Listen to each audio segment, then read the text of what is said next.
几年前，城里人专门开车来农村买土鸡，为什么现在却卖不动了？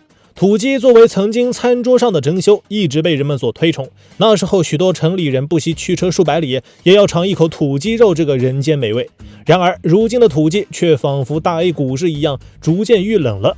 这里面隐藏着哪些商业逻辑？在回答这些问题之前我们先来讲讲土鸡究竟是如何炼成的。根据当前的统计数据来看，我国的地方土鸡一共有81种，比如像浙江的仙居鸡、上海的浦东鸡以及广东的清远麻鸡，都属于土鸡的范畴。在广大东北地区，这种土鸡也被称之为小笨鸡，原因就是它们经常胆小怕事，容易受惊，稍微有点风吹草动就能把土鸡吓得魂不守舍。可以说，土鸡能长这么大，完全就是靠自己的胆子拼出来的。当然了，虽然土鸡比较容易担惊受怕，但它们的觅食范围却挺广泛。由于土鸡的食性比较杂，所以像树叶、草籽、沙粒、蚂蚁、昆虫等物料都能成为它们的食物。在这种情况下，农村放养土鸡的成本就比较低了。一般在屋前屋后、果园庄稼地或者林间树下都有土鸡的身影。土鸡能够充分利用这些动植物和矿物质，将里面的营养元素给吸收殆尽。也正因如此，所以土鸡肉里富含大量的天然脂肪酸，肉质鲜美，营养丰富。再加上土鸡经常锻炼，所以它们的肌肉比较发达，烹饪出来的口感也比较紧致。如果将其用来煲汤的话，其黄油居于汤汁表面，可谓是香味四溢。尤其是那种清炖田园老母鸡，堪称人间大补。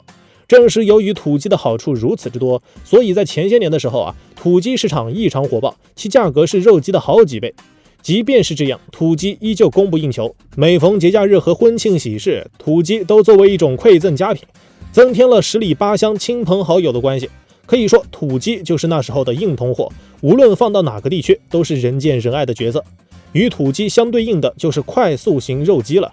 那这类鸡又是怎样的呢？土鸡是如何没落的？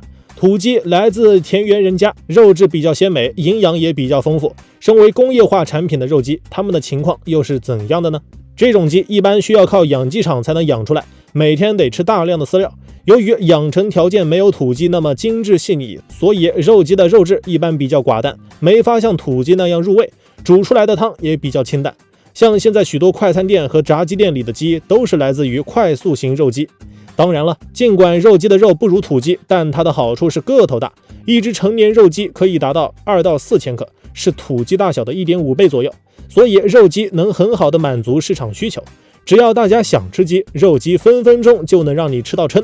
可以说，肉鸡和土鸡的关系就像平价产品和奢侈品之间的关系，一个主打大众市场，另一个则主打高端市场，双方互不干涉。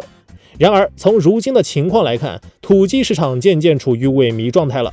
现在大多数人都不太乐意购买土鸡了，以至于这些年许多土鸡养殖户纷纷面临倒闭的局面。这又是为何？难道如今的人们都不热衷于高端食材了吗？之所以出现这种情况，主要也跟以下几个因素有关。首先呢，就是土鸡的滥竽充数。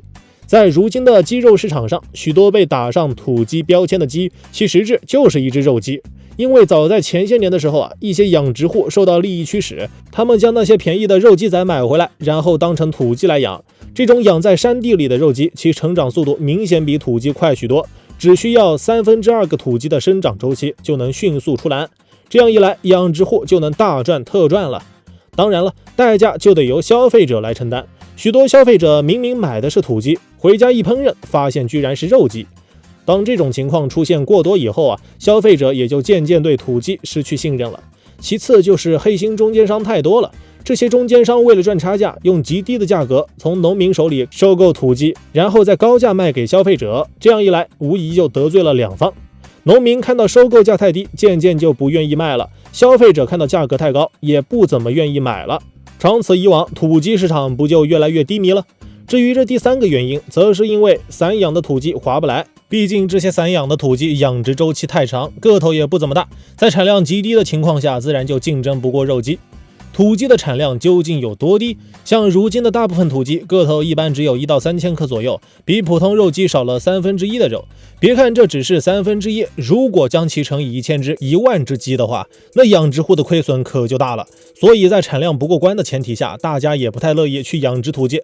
更何况土鸡的产蛋量也比较少，一般来讲，土鸡的年产蛋量只有80到120枚，是蛋鸡的一半。如果遇到冬天温度比较低的时候，土鸡甚至会停止下蛋，农民们将其称之为冬休。当这一系列因素叠加起来以后土鸡还怎么竞争得过其他鸡？一旦没有了利益驱动，农民们自然就不干了。这就是土鸡市场衰败的几个重要因素所在。说到这里，可能很多人会问了，既然如此，那是不是意味着今后再也吃不到土鸡了？土鸡产业接下来就要走向终结了？其实也没那么夸张。如今随着互联网和线上销售平台的普及，之前遇到的那些问题已经相应得到了解决。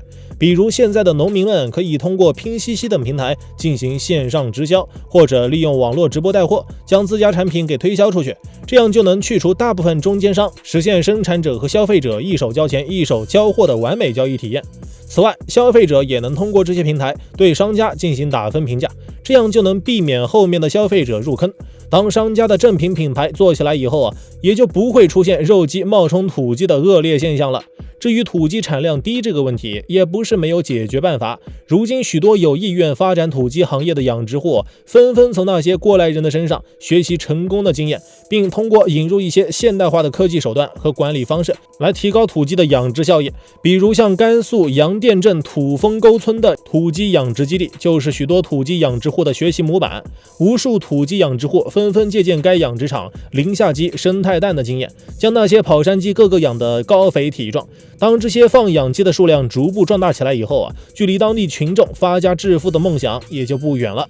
总之还是那句话，只要思想不滑坡，办法总比困难多。小伙伴们，你们觉得呢？每天嗨科普，我是闪电哥，咱们下期见。